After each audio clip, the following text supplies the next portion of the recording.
us all to tell her things, and it's always our fault. So make some noise. I'm just kidding. Make some noise for my sister, Alexis Michelle. Hello, Long Island. Hello. Let's start that track over. Just a second. Long Island, how are you? Oh, all my gorgeous New York people. I feel good. You know what? You know, she had something funny to say just now about me, you know, asking, why didn't you all tell me? But you know, perception is an interesting thing when you're on reality television, but I know I'm in front of a crowd who understands me now because we're New Yorkers, right? And we cut to the chase. We're straight to the point. We don't have time for any of that other shit, right?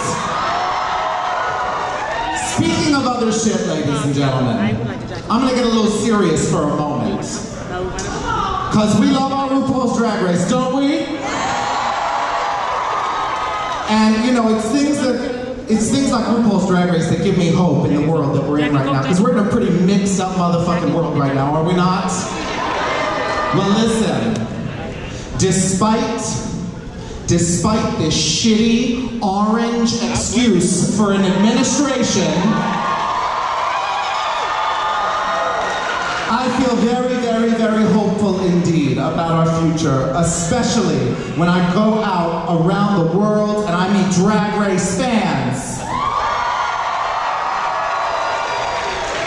If the world could be more like Drag Race fans, we would be A-okay, right? Well, ladies and gentlemen, did y'all like season 9 of Drag Race? I liked it too. You know what else I liked? Meeting Lady motherfucking Gaga.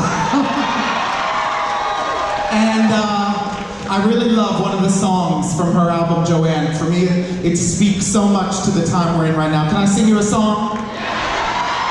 All right, Mr. DJ, if you please.